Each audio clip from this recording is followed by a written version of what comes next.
مونږ الله تبارک وتعالى پیدا کړیو په دې دنیا کې به په مونږ باندې خوشحالي هم راځي غمونه به هم راځي مونږ به ګورو چې په غم او په ښادۍ کې طریقه د نبی علیه الصلاۃ والسلام سوا چې د هغې مطابق مونږ خپل ژوند تیر کو په ژوند کې خوشحالي راتلل دام د الله د طرف نه امتحان وي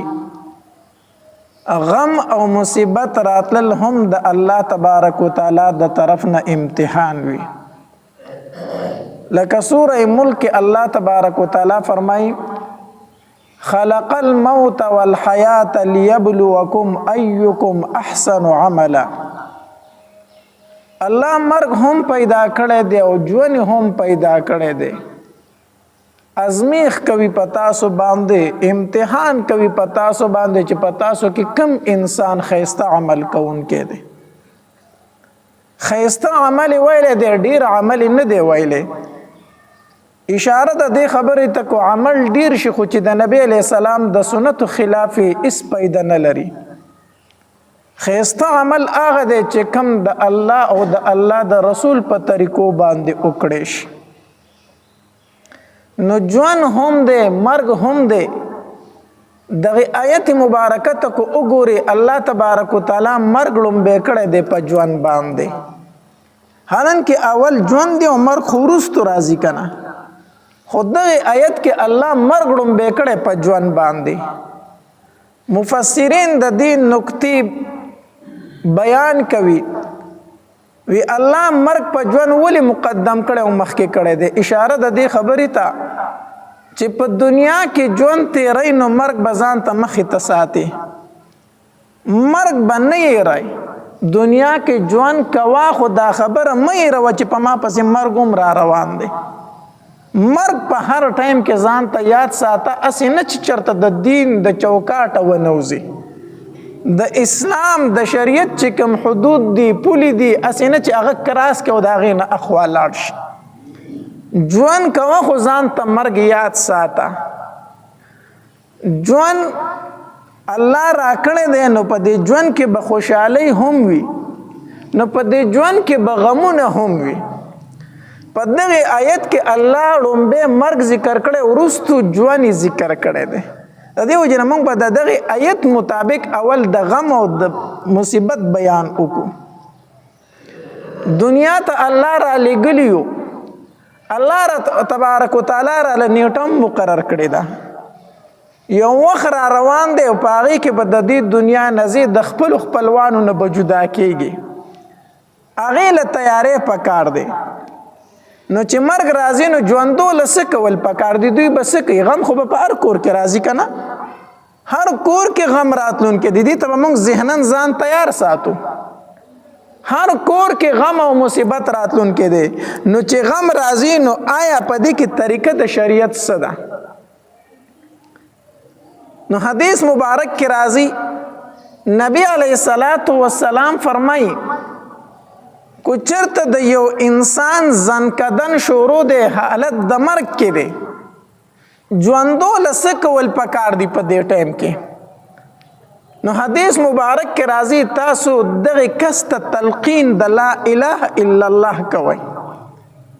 کم خلک چې ژوندی دی نو د چا چې ځنکدن شروع دی د هغه په خوا کې د کینی او د لا اله الا الله کلمې تلقین دی کوي تلقین د کلمې به څنګه وي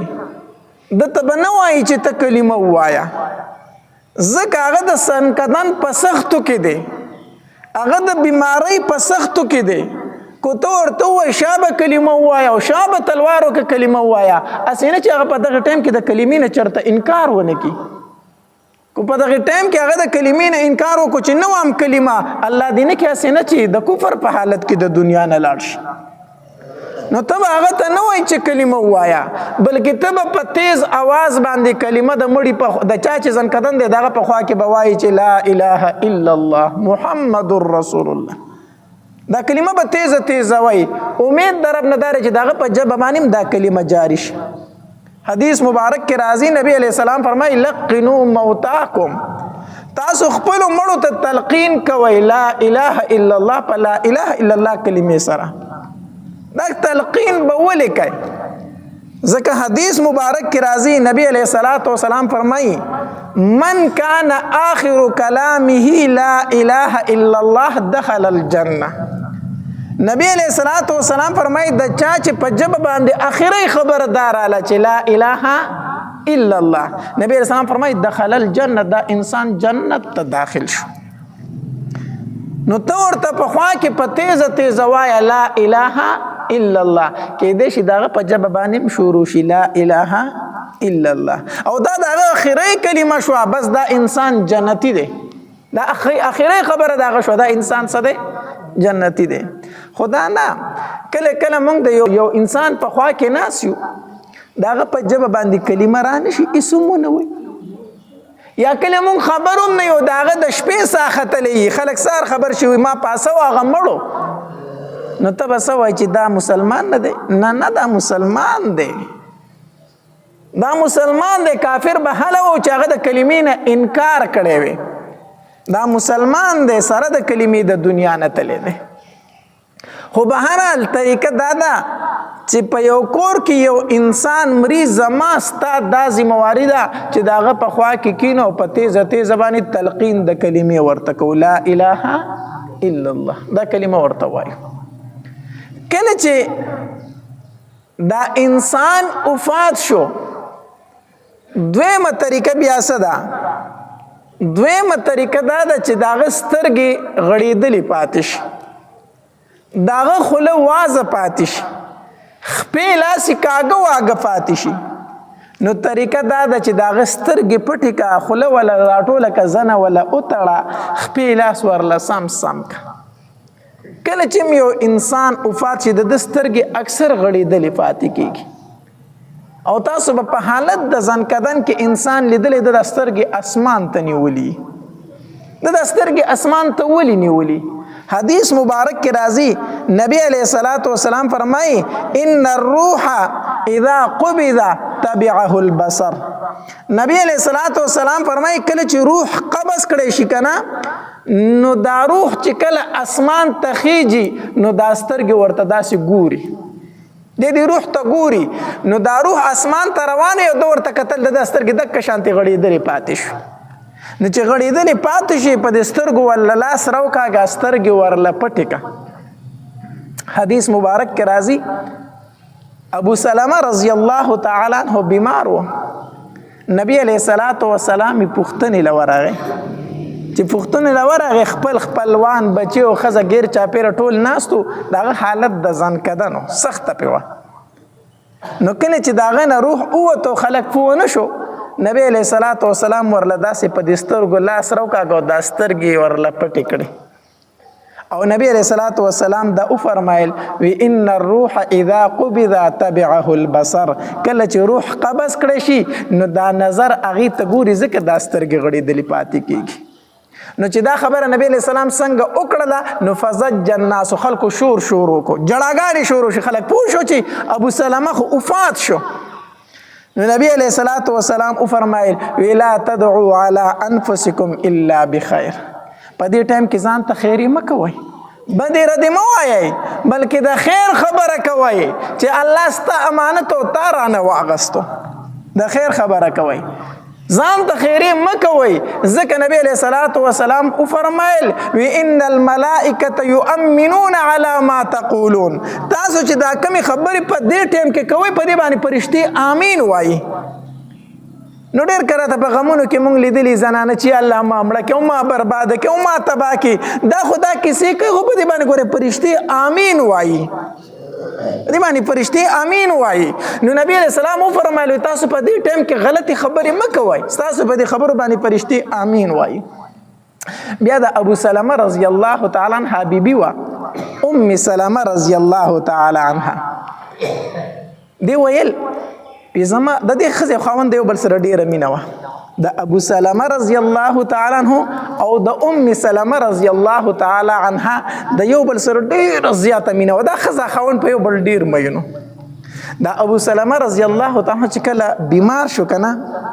دی ام سلمہ رضی الله تعالی عنها ویل وی الله دې سکینه خو کس شو په د بز دې جړه کوم چې تاریخ په یاد ساتي زه به خپل خاون پسې داسې جاړم چې دنیا به یاد ساتي داسې جړه به پسې کومه خو نبی علیه الصلاۃ والسلام او فرمایل وی چې کله تاسو کې یو انسان وفات شي کنه نو تاسو انا لله و انا الیه راجعون وای او صبر کوي صبر نو چې ابو سلمہ رضی الله تعالی عنہ وفات شو نو ما وی زه جړه کوم نو دلته راته د نبی علیہ السلام د حدیث مبارک روایت شو چې نبی علیہ الصلوۃ والسلام فرمایلی صبر کوي انا لله و انا الیه راجعون وایي بما په دغه ټایم کې دغه کلمه وایله انا لله و انا الیه راجعون دا کلمه می وایله او دا می وی چې الله مال د دینه بهتر راکي نبی علیہ السلام فرمایلی چې انا لله و انا الیه راجعون وایا او دا دعا کول الله چې ما تر دینه سره راکا خیسته غوړه راکا دا می او وی خو په زړه کې می چې د ابو سلمہ غون تخاون به ما ته چرته میلوش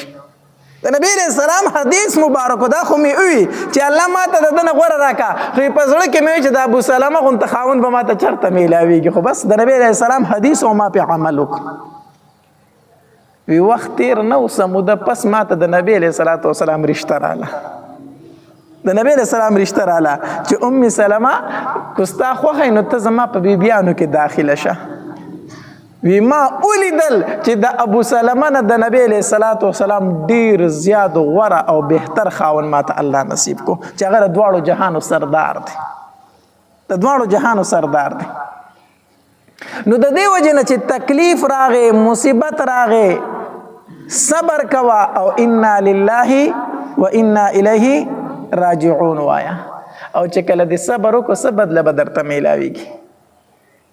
الله تبارک وتعالی د هغې بدله ذکر کړي که نه ان الله مع الصابرین الله د صبرناکو ملګری دی د یو نیک عمل متعلق الله دا نه دي فرمایلی چې زه دې ملګری یم د یو نیک عمل متعلق الله دا نه دي فرمایلی چې دا عمل دی وکړو ملګری دی زیما بلکې د صبر متعلق دا ولی چې صبر دی وکړو نو زه دې ملګری ما نو چې الله دې ملګری شنو پاتې څه شو بیا کمې د څه شي راغی نو مصیبت پر راځي غم پر راځي تکلیف پر راځي خو څه به وایي انا لله و انا الیه راجعون به وایي او صبر به کوي حدیث مبارک کې راځي نبی علیہ الصلوۃ والسلام فرمایي وی چې کله د یو مسلمان بچې مړ شي او فرشتي ترې روح واخلي او دا فرشتي دا روح اسمانونو ته اوسي نو الله تبارک وتعالی د دې فرشتو نه تپوس کوي وی اخذتم ولد عبدي تاسو زما د بنده بچی نه روح واغستو داغه نه خو داغه بچی قبض کو زما د بنده نه تاسو بچی واغستو فرشتي ورته وی الله او مونږ د هغې ستا د بنده نه بچی واغه ځکه چې ستا حکم و بیا ورته الله تبارک وتعالی فرمایي اخذتم ثمرة فؤاده تاسو زما د بنده د زړه میوه وشو کوله ځکه بچی چې دی دا د زړه میوه ده دا د زړه میوه ده نو تاسو زما د بنده د زړه میوه وشو کوله فرشتي ورته وی او الله مونږ ستا د بنده د زړه میوه وشو کوله ځکه ستا حکم و بیا ورته الله تبارک وتعالی فرمایي زما بنده څه وي تاسو چې داغه د بچی نه روح واغستو داغه نه خو داغه د زړه میوه وشو کوله په دغه ټایم کې زما بنده څه وویلو فرشتي ورته وی حمدک واسترجع الله ستا حمد بیان کو واسترجع انا لله و انا الیه راجعون وی الله تبارک وتعالی فرمای سره د خپل علم چې الله تفته د بیان د فرشتو نه تفوس کوي ښا تاسو داغه د زړه میوه شو کوله تاسو داغه نه داغه بچی غستو په دغه ټایم کې ما زما حمد وی په دغه ټایم کې هغه انا لله و الیه صبر کو فرشتي ته او الله ستا حمد بیانو الله تبارک وتعالی فرشتو ته او فرمایي ویلاړ شي په جنت کې یو محل او یو بنگله جوړ کړي یو محل جوړ کړي او یو بنگله جوړ کړي او په دې گیټ او په دې ورته اولی کوي بیت الحمد وسموه بیت الحمد هغه وسموه بیت الحمد هغه لنوم بیت الحمد کېدی دغه بنگلې لره دغه کور لره بیت الحمد نوم کېدی دا د هغې چا بنگله ده چې ما د هغه نه بچی واغسته هغه بیا هم زما حمد وي دا د هغې چا کور دی او د هغې چا بنگله ده الله نو په هر ټایم کې به د الله حمد بیانوي د الله شکر به ادا کوي علماء یو واقع لیکلی ده او یو عالم او یو مولي صاحب د هغه زوی وفات شو بچی وفات شو دی په دې بچی باندې ډیر زیات مین او هر سړی په خپل بچی باندې مینی نو چې کله بچی وفات شو دی په هغه پسې ډیر غمجن ډیر زیات پسې خپاو د درس او تدریس پرېښود بیانونه پرېښودل سبقونه ویلې پرېښودل ځان له یو کوټه و په هغې کې به ناست او جړل به خلک پریشانه شو چې یاره مولي صاحب خو د دین کار هم پرېښودو په بچي پسې اوس د کوټې نه روزي نه او د چا سره میلاویږي نه خلکو پې ډېر وس وکړو خو د مولي صاحب زړه ته اطمینان نه راته یوه زنانه وه وخیاره زنانه وه هغې ویل وي تاسو ما د مولي صاحب خواله لږه ورپرېږدئ زه د سره یو دوه خبرې کول غواړم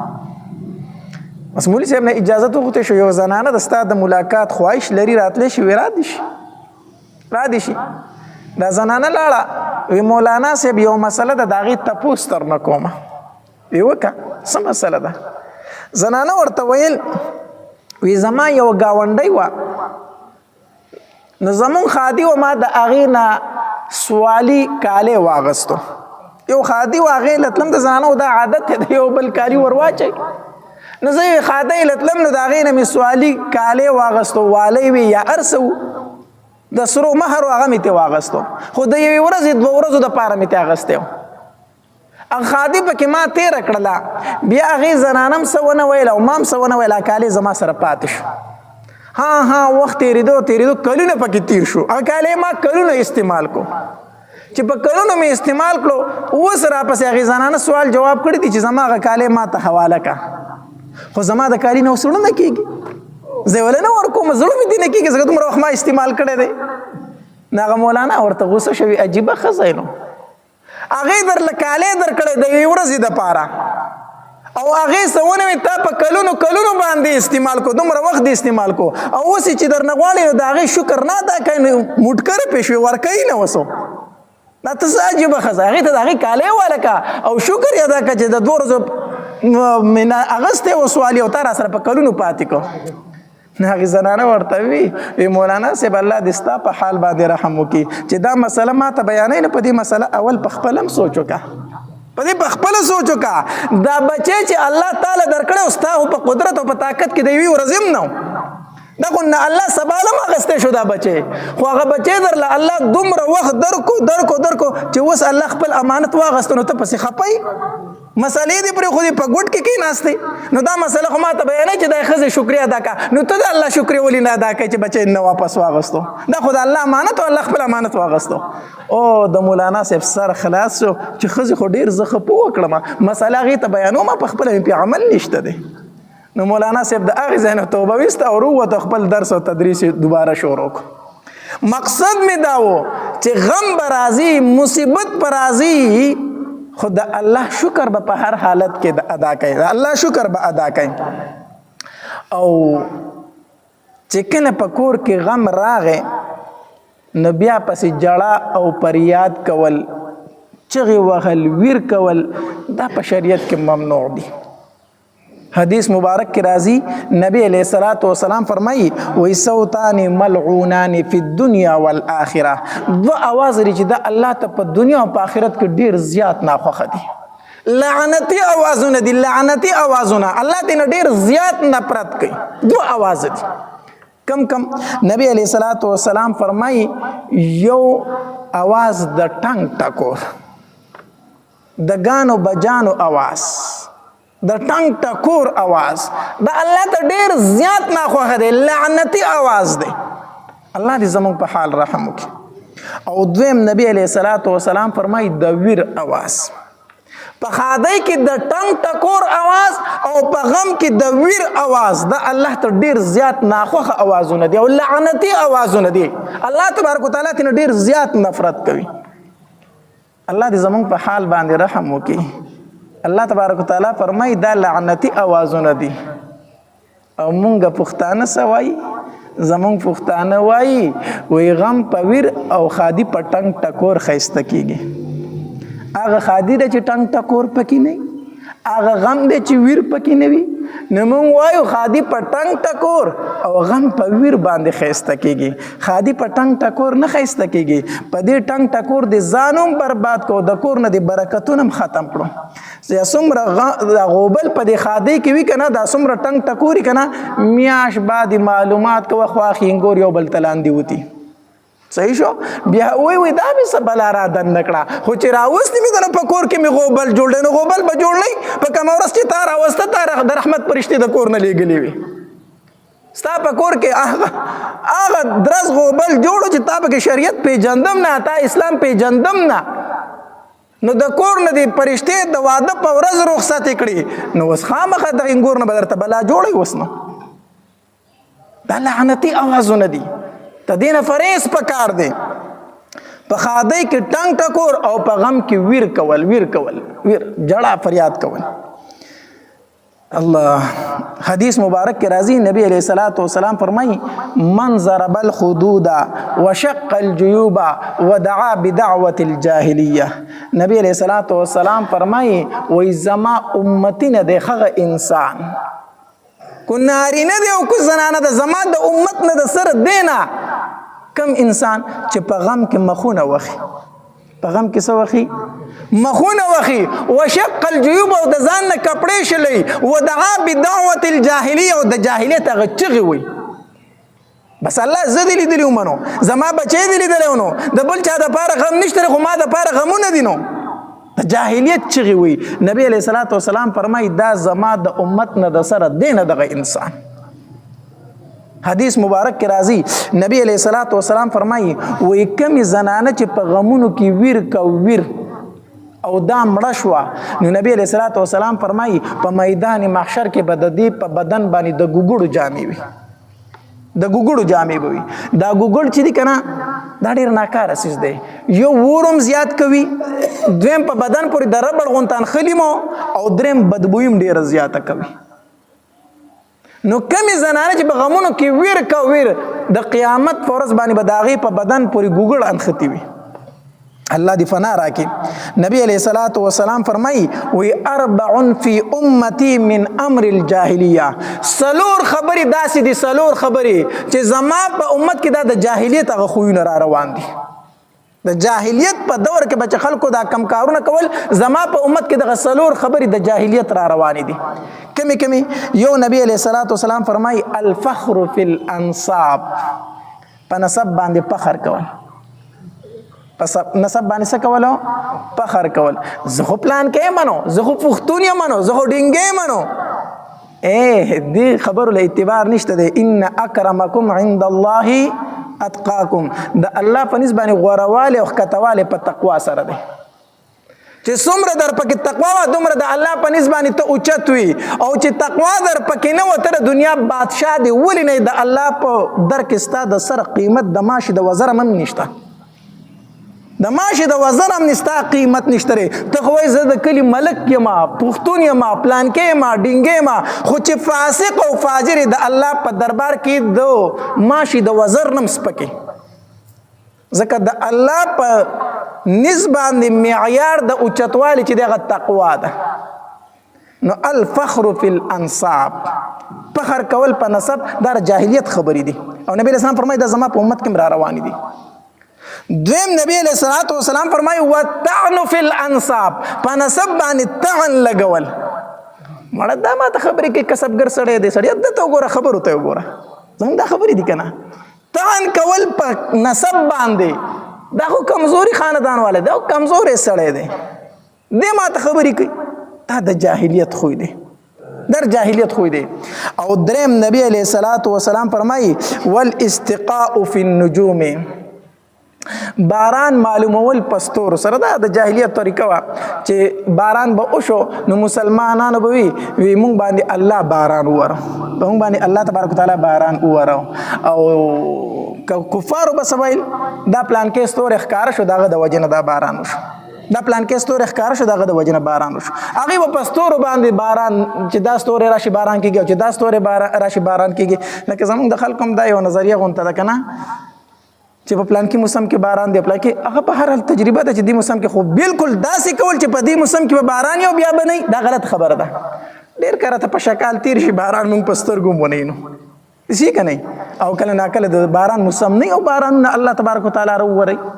بس دا د الله په قدرت کې ده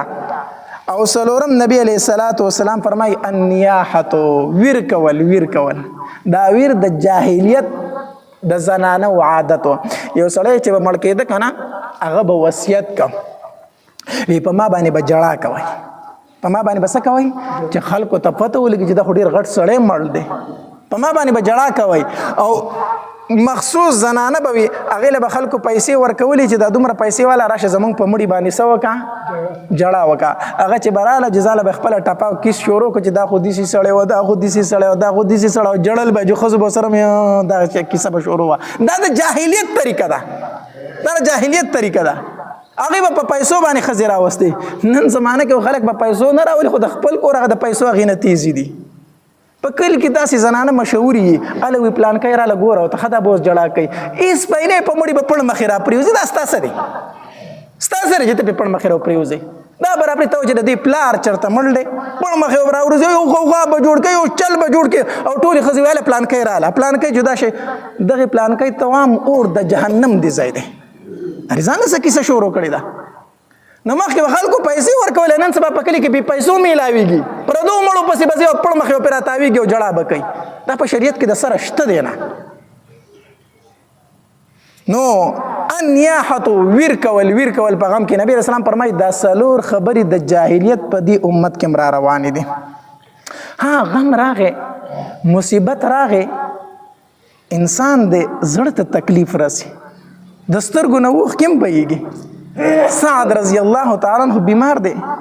نبی علیه الصلاة والسلام به پوښتنې له ورغې چې ورغې د هغه ځنکدن شروع چې نبی علیه الصلاة والسلام ورته وکتل د نبی علیه السلام د مبارکو سترګو نه اوښکې روانې شو مبارکو سترګو نه اوښکې روانې شو دغرنګې د نبی علیه الصلاة والسلام وصي وفات کېدو غالبا د زینب رضی الله تعالی عنها زوی و نبی علیه الصلاة والسلام پسې سوال جواب وکړو زما بابا ته ووایه چې مونږ کره لږ راشي نبی علیه السلام په سکار باندې مصروف وي زما لور ته وایه چې صبر کوه صبر کوه بیا پسې هغې سوال جواب وکړي بابا ته ووایه چې لږ راشي که نه نبی علیه الصلاة والسلام چې لاړو د انوسې په غېږ کې چې راواغست د هغه ځنکدن د نبی علیه السلام په غېږ کې پروت او ساه یې ورکړه د نبی علیه السلام د مبارکو سترګو نه اوښکې روانې وي سترګې جاړي اوښکې به یې یقینا چې کله د نبی علیه السلام خپل بچی وفات کېدو ابراهیم رضی الله تعالی عنہ چې هغه وفات کېدو نبی علیه السلام په دې غېږ کې راواغستو او د دې سترګو نه اوښکې روانې شوې وی ان القلب یحزن والعین یدمع زړه مې غمجن دی ابراهیم په تا باندې او د سترګو نه مې بې اختیاره اوښکې روانې دي ابراهیم ستا په جدایۍ باندې ډېر زیات غمجن یم خفه یم در باندې خو مونږ به هغه وایو چې کوم مونږ ته الله حکم کړی دی سترګو نه اوښکې یقینا بهیږي زړه یقینا غمجن وي د دې اجازت په شریعت کې شته دی خو دا کریکې واله او دا چغې واله او ځان له مخونه راشو کول او ګریوانونه شلول دا په شریعت کې نشته دی او حقیقت دا دی که نه چې کم انسان په حقیقت کې غمجن وي که نه د هغه نه خبرې هم نه کېږي هغه چېرته ځان له یو سیټ ته ناست دی د هغه به صرف د سترګو نه اوښکې بهیږي غمجن انسان تاسو ټول عمر وګورئ چې په چا باندې ډېر غم راشي که نه د هغه نه خبرې نه کېږي پاتې شه سندرې ویل چې لا هغه پکې ټپې په جړا کې شروع کړي دا ټپې پکې هغه کوي چې هغه سره غمجن نه هغه ځان له شو جوړوي زړه چې غمجن وي که نه بس د هغه صرف د سترګو نه اوښکې بهیږي هغه دې ټپو ته نه وي وزګارو نو جړا د سترګو نه اوښکې بهیدل دا په شریعت کې شته دی د دې منع نه ده دا په اختیار کې نه دي خو داسې ویر کول دا په شریعت کې ناروا دي نو چې کله یو انسان وفات شو نو اوله خبره دا ده چې ته ورته په وخت د ځنکدن کې تلقین د لا اله الا الله وکړي بیا ورله سترګې راپټې کړي خپې لاس ورله سم کړي او دغه رنګې بیا د کفن دفن انتظام زر زر شروع کړي ځکه چې په کفن دفن کې به تاخیر نه کوي کفن دفن کې به تاخیرو حدیث مبارک کې راځي وایي په صحابه کرامو کې به چې یو تن سحر وفات شو که نه هغه به د زوال نه مخکې هغه دفن کېدو، یعنې د ماسپښین نه به مخکې هغه دفن شوی او چې د ماسپښین نه به وروسته وفات شو که نه نو د شپې راتلو نه به مخکې هغه دفن کېدو. نو چې کله یو انسان مړ شو وفات شو د هغه په کفن دفن کې به تاخیر نه کوي. د شریعت مسله ده چې یو انسان مړ شو د دومره مقدار سره ته ایسارولی شي په کور کې چې د هغه قبر پکې وکنستی شي او غسل پکې د وکړی شي. ته دې نه سوا ایسارول د په کور کې جایز نه دي. دا خبره ټیک نه ده چې د پلانکي ځای نه زوی را روان دی او د ملیشانو یې ټیکټ راغستی د دوبۍ نه یې ټیکټ راغستی را روان را دې شي څه چل به وکړي ولې هغه مړ دی دکې خاورو ته به یې دیم سپاري. د ایسارول بیا دومره جایز نه دي. حدیث مبارک کې راځي نبی علیه الصلاۃ والسلام فرمایي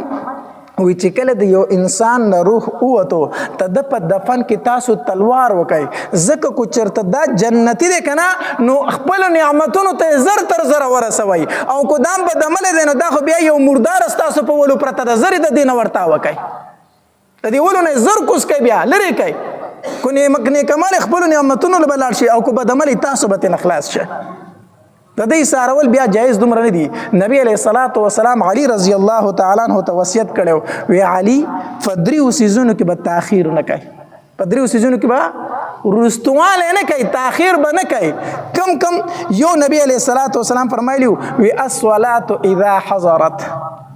کله چې د مونځ ټایم راغی که نه نو په دې کې به وروستوالی نه کوي. دا نه چې ورګه کومای دا خو د منافق منځ دی. نبی علیه الصلاۃ والسلام فرمایي د منافق منځ داسې که نه چې کله ټایم په تېرېدو شي نو راشي دی څلور ټونګي ووایي د چرګ په شان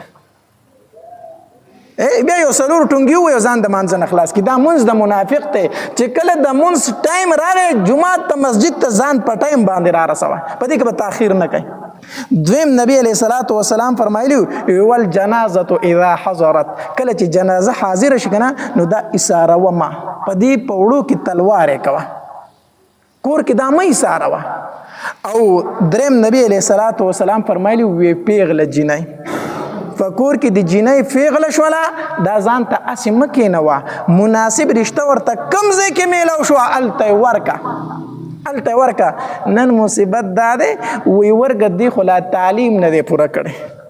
ورګه دا خو به شپاړسم کوي او ورګه دا خو به امپل کوي، ورګه زه لا ډاکټره جوړوم نو چې ډاکټر ته جوړېږي ته په دې منځ کې نکاح کړی چې هغه ډاکټر شي هغه وي دا تا راله څه شي کتلی دا سره کوم نه زه به اوس پخپله خوښه کوم داسې که نه دا خو له نکاح د مخکې نه کړي خو دی ورګه زه ډاکټره جوړوم نو چې ډاکټر ته جوړه کړي هغه وي دا تا راله څه شي کتلی زه به اوس پخپله خوښه کوم نو مصیبت کې ګیر شي. دا ولې تا د نبي علیه السلام په حدیث عمل ونه کړه چې دا پیغله شوی وي تا تی تپوس کړی وي پلانکی ځای کې ستا رشته کوم ته پرې رضا یي کو دی وي او ورې کا کو دی وي نه بله مناسب رشته وله وګوره. نو دا د شریعت موافق خپل غم هم جوړول پکار دی، خپل خادي هم جوړول پکار دی. په دې طریقه باندې زمونږ معاشره به څنګه ټیک کېږي؟ زمونږ معاشره به هله ټیک کېږي چې مونږ د نبی علیه الصلاۃ والسلام په شریعت باندې عمل وکړو.